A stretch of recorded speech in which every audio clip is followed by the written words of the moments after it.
Welcome to the Rise to the Challenge podcast. Join me today. He's the host of Mind Your Pucking Business podcast, entrepreneur, and CEO of BBQ Cleaner, helping future entrepreneurs.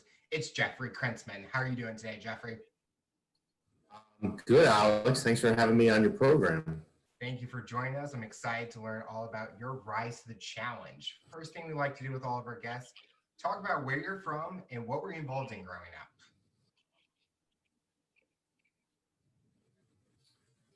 So I am from Northern New Jersey. I've lived here all my life, except for the 4 years I went to college up in Boston. And I won't tell you the years because I'll date myself and make myself feel old. I believe you said, well, the other question was, what was I involved in growing up? It came in a little bit weird on the mic. Yes. What were you involved in growing up? So involved, I was always into sports. I was never the star athlete, but I always liked sports. I still do. And I was always into a lot of volunteerism throughout my high school days, as well as my college days up in Boston. I did a lot of volunteer work, and I still do. So that's always been something I've been involved in. As I was growing up, that was a big part of it, volunteerism for sure. You talked about sports and not being a star athlete. What type of sports did you play? And what was a big thing you learned about yourself growing up playing in sports? The big sport I played that I loved, I still do, I still play it now as an adult, is hockey. I'm a big hockey guy. I have season tickets to an NHL team in the area that we live in, across the Hudson River in New York City, so that should give away which one it is. I was always involved in hockey. I played soccer and baseball as well, but hockey was really my love. It always was. And not being the star athlete, I think you learn different lessons for sure. And one that comes to mind is really being involved in a team. It's a team sport. You're relying on everyone else, and you've got to carry your own weight and have your own kind of role and responsibility. And I think that's something that carries over in the real world as well, that lesson, because you're going to work and whatever you do in your career with other people, and it's a team game, and so it's a good lesson to learn. It's kind of an important thing. As I was growing up in sports, I had that same situation where I was a good athlete, but I'm not like the MVP of a team. But you kind of looked at in like the whole business world, someone could be the star of a business or the head of the company, but the important factors is everyone that works with that person and the behind the scenes people. Even like in a movie, everyone has to do their part to be as best as they can be to prove and to show a good product. So that's a great point that you brought up, that you find your role any way possible. What kind of volunteer opportunities did you take? Let's see. In high school, I helped run a program where we took disabled individuals bowling once a week. So after school, once a week in high school, I did that. In Boston, I worked at an after-school center a few days a week in kind of the not so nice areas of Boston, I would say, where we would go for a couple hours after school a few times a week and help kids homework. Really more play with them and give them socialization. And then going after that educational aspect of my life, I volunteered at a hospital around here. Funny story, you'll appreciate this, Alex. I wanted to do something working with kids, but that wasn't available because I was a 9-to-5 thing and I had a real job. So I got a job where I was really in the cafeteria. They have a wait staff, and I was one of the guys that would go around, volunteer, and take your order. Well, one day it turned out they were in a complete panic when I walked in, and the chef had called out sick, and they didn't have anyone to cook. So I said, "Look, I love to cook. Give me a shot."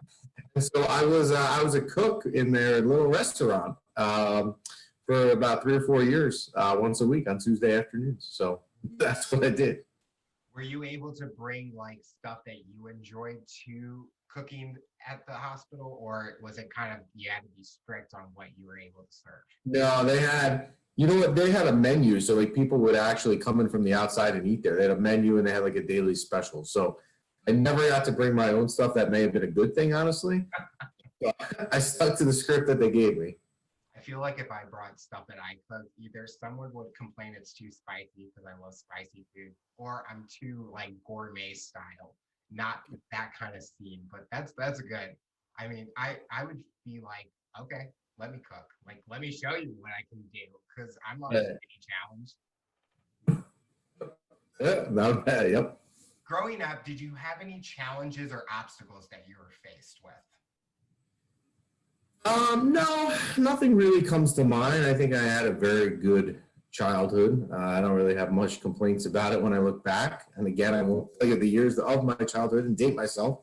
But I'm fortunate. I actually grew up in the same town and house, for that matter, that I grew up in. I live in it now with my wife and kids. So I'm kind of back, and I think if I didn't enjoy my my childhood, I probably wouldn't have done that. Would have been weird coming back here. But I had a great childhood. I had really a good run at Boston University for 4 years as well. Loved every minute of it up there. It's a great place to go to school. So yeah, I look back at all of it with very positive memories. Did you have any inspirations or someone that inspired you to pursue a certain path? My dad gave me a lot of advice in my college years uh, about kind of maybe the benefits of running your own business and kind of introducing me to the world. Because when you're 18 and 19, you don't understand that. You're going to go to college, you're going to get a degree, you're going to go work for someone. But my father did a really good job of kind of opening my eyes to the alternative. I mean, he certainly never pushed me in that direction, but really it was him introducing me to that kind of alternative way of what mainstream people do. That was definitely an inspiration to me.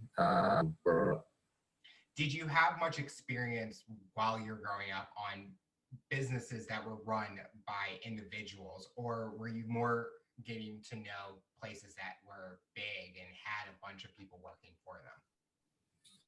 No, I didn't. You know what? The only real experience I had growing up, I mean, I had a couple internships in my college years, but they were all with big companies. One of them was with one of the largest PR firms in the world. They're on Madison Avenue, New York City. So you're walking in at 20 years old to a 54-story skyscraper, and the company that you're interning for owns 3 floors of it. So it's eye-opening. But I always saw growing up kind of the larger company stuff. I got my first job out of college. That was also a large company. And maybe that's why I ran the other way and now do my own kind of small thing and prefer that. So, what was that dream job that you were wanting? Was it always to be an entrepreneur, or did you have that path? Like, we all wanted to be something, but we all went in a different direction. I don't think I really knew for sure. That's a good question, Alex. I don't really know that I knew for sure that I would want to be an entrepreneur until I actually worked my first job out of college and realized I hated it. I just working for other people, I didn't enjoy it. I didn't enjoy the people I was working for. So I think for me, that was really the point where I said, you know what, I'm going to try and take the advice that my father gave me, as I mentioned a couple minutes ago, see if I can make something of it. So it was really, that kind of was the turning point, I think. I've said that to people before, that if that first job I had wasn't as brutal as it was and as terrible, I don't know that I'd be doing what I'm doing today. I really don't. I think that definitely plays a point because I remember my first job out of college and it sounded good. But then when you, from the outside, and then they get you in, and then you're like, I made a mistake and I just don't want to do that. It's kind of like, summarize it, it was a pyramid scheme in a way. And those companies just like, you're like, get me out of here. So and then I went in a completely different direction. But talk about, why did you pick the college that you went to? A lot of us always have that dream college, and we talk about the dream job, dream colleges, because it kind of plays in a path for people's rise to the challenge. What brought you to your college that you went to? Well, it's weird. I didn't go there. Boston University, but it was the school that, I didn't think I was going to get into. And when I got into it, my parents made me go up, take a 4-hour drive and look at it. And I didn't even want to do it because I had my mind set on another university that I had already actually gone to admitted student stay for. And when I went up and I saw Boston University and the campus, and I should probably use the term campus lightly because it's in the middle of a city, I realized it was actually really cool to be 18 years old and have a subway stop literally at your door, be in the middle of a city where Taco Bell and Domino's is open at 2 a.m. and you could order those sort of things.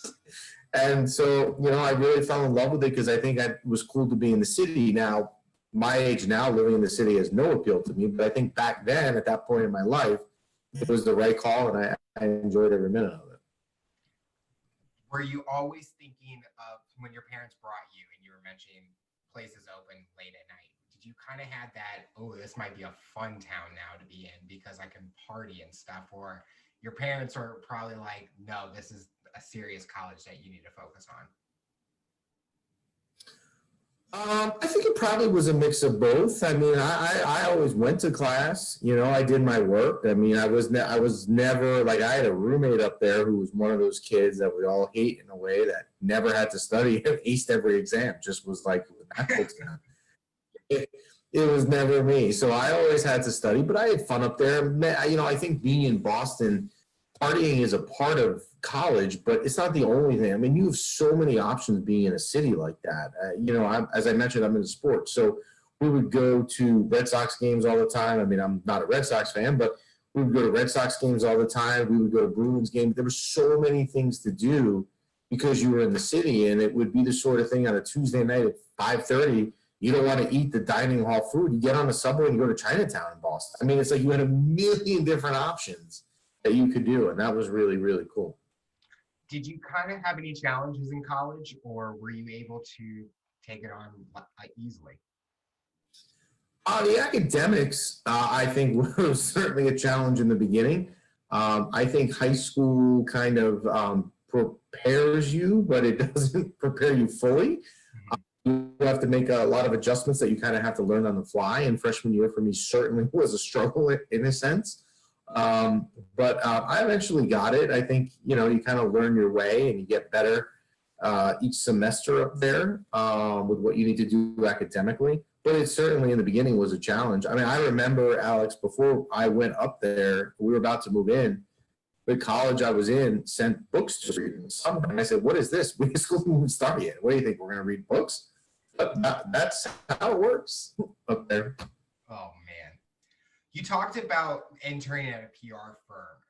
What did you feel college prepared you to take on that internship? Yes, that it definitely did. The internship that I did was at I think I mentioned, a public relations firm. So I did take it at that summer when I got to the internship. I had already taken some public relations courses, which I think was helpful, actually, yes. Because there was some terminologies that you learn in, let's say, like PR 101 that they expect you to know in a building because they use the terms all day. And that was definitely helpful. So yes, the classwork of public relations before going into the internship was definitely helpful. What is the biggest thing you learned about yourself working at that PR firm? I'll tell you, it was a wake-up call of the responsibility of life. I had to take a commuter rail at 20 every day. I had to set my alarm for 6:30 in the morning to catch the train, which at 20 years old, you're not up at 6:30 in the morning that often. So it was a wake-up call of what the real world was like. Now, thankfully for me, it was a 2-month wake-up call, and then I went back to Boston, and I got to go back to a much more relaxed life. But it certainly was a wake-up call of what was waiting after graduation in the real world. Was it kind of a wake-up call that I don't want to go into this field of PR, or you wanted to do something else? No, you got it. It was a wake-up call in a way I didn't want to do PR. But you know what? You learn certain things in a classroom, and there's certain things you can't really learn until you do it in real life. And that summer, I learned that PR was not really what I wanted to do. I did a little bit of a shift in my major after that summer. Going into that summer, I was a strict public relations major, is what I wanted to do. And then when I learned that I didn't want to do that without, complicating my college academics and having to be there extra years, I did a little bit of a shift and became a mass comm major, which still included PR, but it was more the advertising and marketing as well. So yes, that was a good lesson that I learned, which is probably not the lesson that most interns learn, but it was that this was not really what I wanted to do. I think that's always been a big conversation now where kids or students basically try to figure out what they learn in college is actually what happens in the real world job. And I have always noticed it's completely opposite because there's always things that you can learn during your position, but you never get told about it in college. And I was always put me out there and I will learn it myself. Like I will show you that I can do this. And I was a sports management major, and a lot of times we learn these like techniques and stuff, and I can't even remember what I learned in college. That's as bad as it is. But when you go to work for a team, they don't know anything like that. They don't do anything. You're more in the game and stuff. So it's always that conversation. I always tell people, you got to try as many different things because you never know what's going to happen when you get out there in the real world. Very, very true.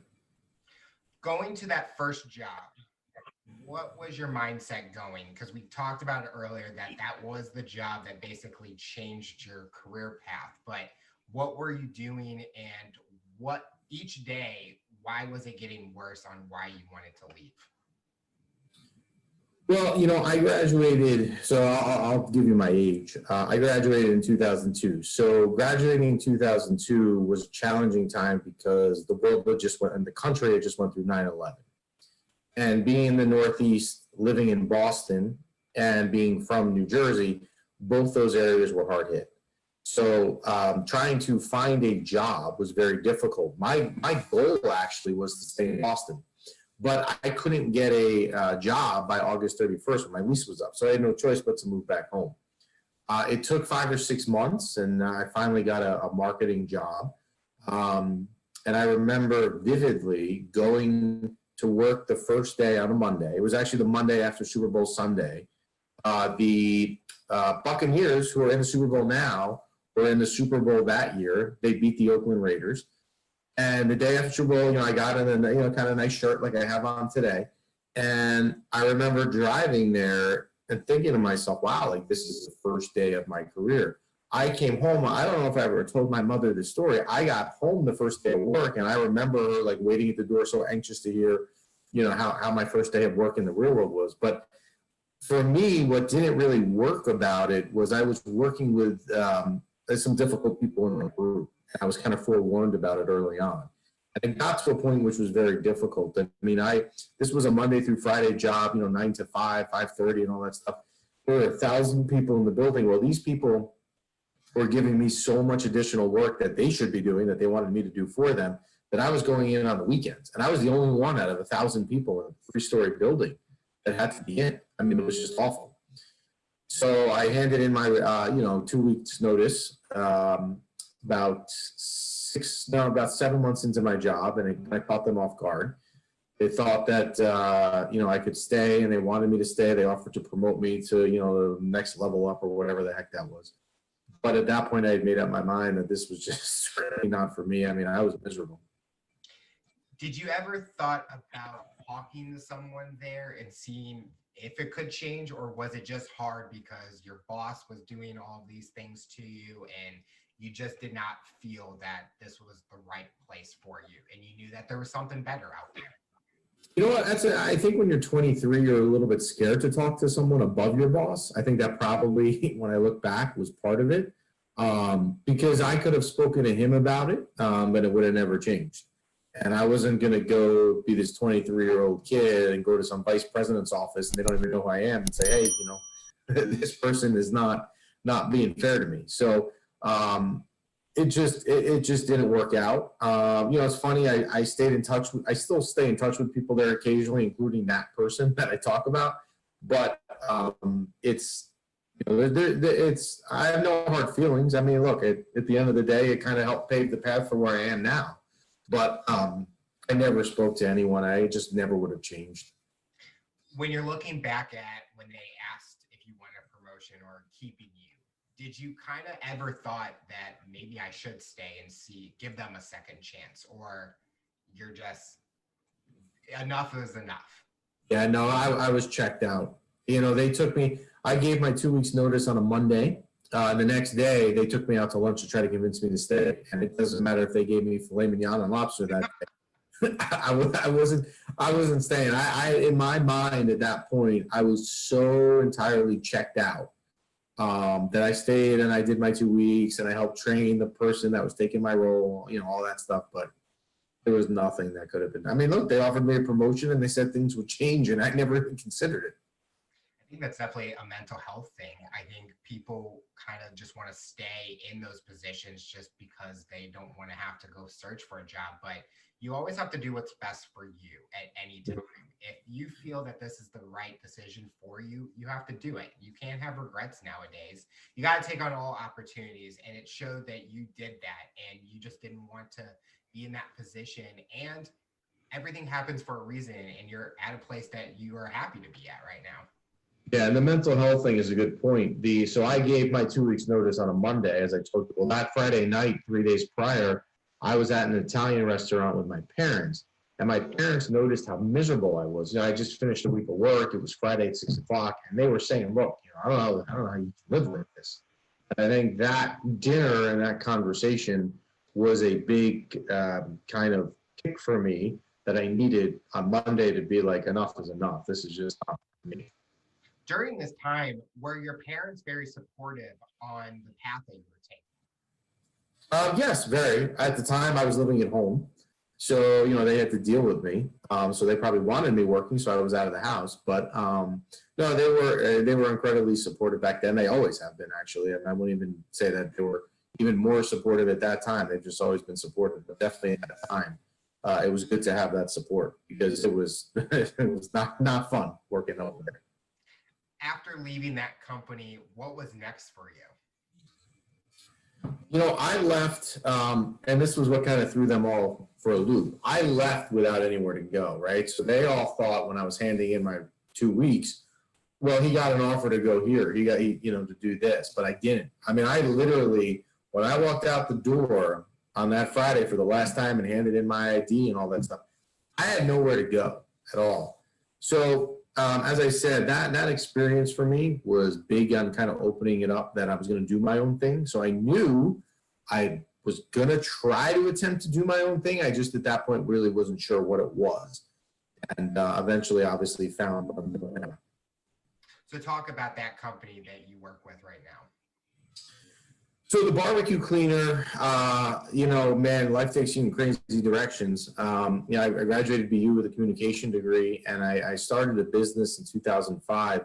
The reason I started this business is I had left this company that I talked about with nothing to do, and was trying to find opportunities, and it came on my radar that there was a company in the United Kingdom that was doing a similar concept over there. Well, back 17 years ago, the internet wasn't what it is now. So you couldn't really get the pertinent information that you could easily find right now on Google. The only way to do that, right, is to meet with the company. Mm-hmm. Well, my girlfriend at the time, who's now my wife, had invited me 2 months later to go to Cancun with her family for the holidays. So I had coincidentally just gotten a passport, and I had nothing to do. And I had never been to England.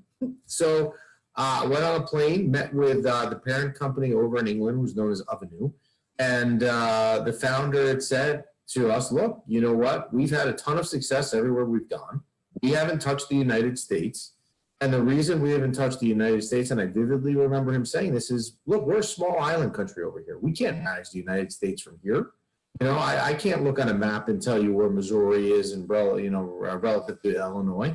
So we decided to do a 6-month pilot test where we, would try the concept here in the United States, this oven cleaning concept, if you will. And because it was a pilot test, we didn't have long-term contractual obligations. So if it didn't work out, it would be very easy to go a different direction or say, hey, you know what? Thanks for, the help, but it just didn't work. And about 2 months into the pilot test, became March, which in the Northeast where I am is when the seasons kind of turn and people, start to get a little bit happy that snow's starting to end. And I would be on these appointments helping people clean ovens, and they would say to me all the time, hey, can you do my grill when you're here? Can you clean my barbecue? I really could use that done. And I said, no. I said, it's not what we do. We're an oven cleaning company. But it got to a point where so many people were asking that I said, you know what, let's see if we can adapt the system that we have to do that. And thankfully for us, the adaptations that were necessary were very minimal. And we ran one ad. The first ad that we ever ran dropped on a Tuesday night in a local paper around here, and to 10,000 homes, 10,000 households. And the next morning on that Wednesday, I never got off the phone because people kept calling left and right. And that was how it started. So this company that started, was it a franchise model where they kind of franchise it to other countries and then you just take on that role and you're kind of like a sales rep for them in a way? Or how was that model? Kind of. It's kind of like that. So we take this system now in the United States and we sell it. The model's a little bit different in the United Kingdom. It is a strict franchise model, by definition. Here we do it more as a business opportunity. So which is really a nice advantage for people in that, they're not paying us 7% of their net sales or 2% of their sales to, national advertising and all that. They're keeping all that they make. So the agreement with the UK is, we've taken their system and have helped make it explode here in the United States. So talk about how you're helping the future with your business model. Well, we've been fortunate, as I said. I lived, I always had the entrepreneurial dream, and I was fortunate to live it for myself. But even more so, I think more rewarding is that I've helped, over 235 other people live it themselves, where we've expanded to, and it keeps growing every year. So, we're helping the future every year. We have new locations opening up, which really means it's people starting their own business, which I think is great. And then we also really, with the future, all of our locations, including our parent location here in Northern New Jersey, keep helping people because we serve them every year. They come back year after year because they're happy clients. So we've been incredibly fortunate and incredibly blessed as well. What challenges have you seen with this company, and how were you able to overcome those and rise to the challenge? The biggest challenge I think that we had when we started offering this in 2009 as a franchise, or not a franchise, but a business opportunity where people could start a business. At that point, we had a lot of people inquire with us and say, hey, I live in Phoenix, I live in Los Angeles, wherever it may be. How do I do what you're doing here? And we turned them down because we didn't feel comfortable and confident yet that we knew exactly what we needed to do to show them that they could replicate the success. And I think once we started that out, the challenge that we found was getting the name out for these people in the local markets that, hey, this type of service not only exists, but it also exists now in your backyard and it's open. And I think what we've done is we've made a lot of changes in the last 12 years, particularly in the last 4, with kind of our introductory marketing arsenal of attack, if you will, for our operators, where now we've kind of got it down to, hey, you know what, when you're opening up, this is exactly what you need to do to get people calling you. And that was a challenge in the beginning, but it's certainly one that we have done very well with when you look at the level of success that our locations are having. Being a mass comm major, when you were starting PR, what tools have you taken from that industry that has helped you in what you're doing now? It's a broad term I would use, which is communication. Communication with people is so freaking important. It is. You got to be able to talk to clients and know what to say, kind of, get them to gain a level of trust in you, I think is so important. And a lot of that, look, I don't know that when you're living your college life, you realize you're getting that aspect of education. And I think it needs to be mastered in the real world. I think you can't just go at it from the school. You have to go out and use it in real life. But I do think that, college did give me kind of the elementary building blocks, if you will, of how to talk to people in the different various ways to communicate. Do you feel you have more confidence now than you did previously at other jobs? Yes, definitely, yes. So what have you been able to do also while you're working this entrepreneurial lifestyle? Well, I do a lot. I have, as I mentioned, I'm married. I have two kids, 9 and 7. So I'm involved in their life, and unfortunately, coronavirus has kind of limited a lot of the activities that they could do lately. But in a normal world, I'm certainly involved in a lot of their activities, whether it's their sports or going in the lunchroom and volunteering, serving lunch for an hour. Which, by the way, you need an Advil for once you get out of that. So, I've been involved with that. I did coach before I had kids. I coached high school hockey, which I love. And then recently started refereeing, youth hockey as well. So I'm busy. I mean, I'm always doing something. The podcast I know you talked about before is something that I do. It's a weekly show. So that takes up some time. As you know, you have to prepare for it. You can think that you can just walk into the chair every week and think it's going to just flow naturally, but it doesn't. But yeah, I certainly stay busy aside from work as well. With your podcast show, what's the theme around it? And what do you kind of want to tell your listener or people listening to it? What do they want to get out of it? Well, the podcast it's been fun. We just started it about 6 months ago. Mind Your Pucking Business. So as you can tell by the name, there's a lot of hockey theme to it. Pucking business. So we do a lot of hockey talk, but we do some small business stuff. I do kind of try and get some entrepreneurial feel into it. We do talk about sports as a whole, like the NFL, being that it's the NFL season. We're doing 5 bets a week and all that stuff. Who to bet on? And thankfully, we had a winning year, where people have been knocking at my door. The podcast is a lot of fun. Every show is different. We usually have a guest on every week. So you never really know what you're going to get with us. And the feedback on it's been great. I mean, we've had people emailing in questions. Some of them I have to look up the answers for because I have no idea. I admit. But it's been fun, and they can always tapes once a week. It airs live on camera on Facebook and YouTube, and then is available on iTunes and Spotify usually about 3 or 4 days later.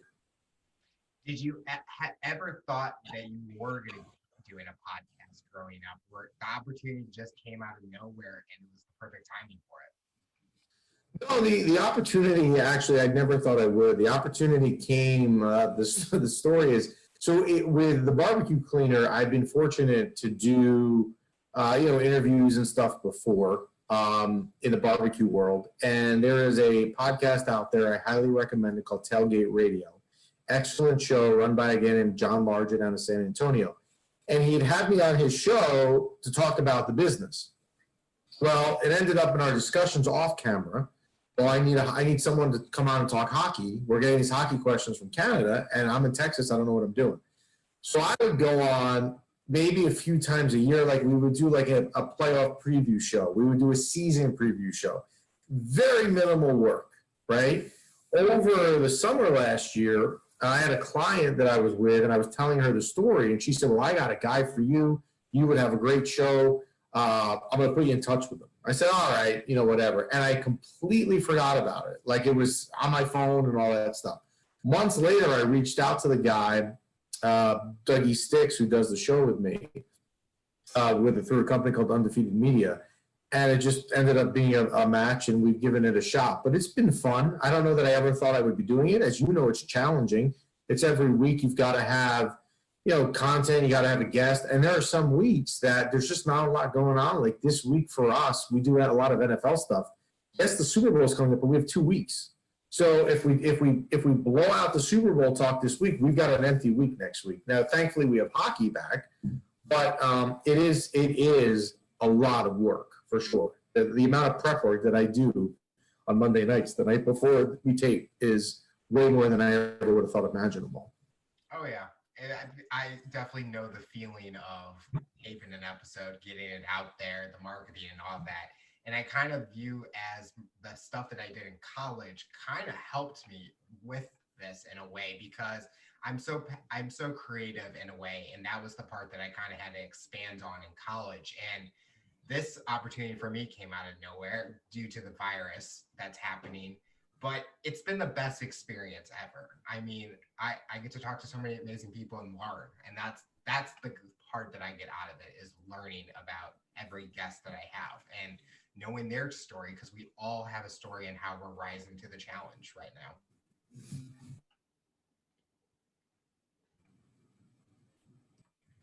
So what does the future look like for you? What are you hoping to accomplish in the next few years? I think it's really continuing the growth of the barbecue cleaner. As I said, I mean, we've been very, very lucky. We're fortunate that we grow every year. Even in a pandemic, we had a very good year. I think all things considered. So we've been fortunate, and it's continued to help that and help continue to let other people live their entrepreneurial dreams and start their own business, which always gets people excited, understandably, and helping people reach that goal. Do you ever have that itch to try another product or go into a different product line? No, I get asked about it a lot. You're not the first person that's actually asked me. But no, I'm very content with what I'm doing here. I always say to people that, the best aspect of what I do is the fact that, the amount of time I get to spend with my kids, because I'm making my own boss and I'm setting my own schedule. So, if I threw on another major hat that I had to wear, it would be pretty difficult to do that. I'm pretty content now. I've got a good work-life balance. I'm not really looking at the whole thing at the moment.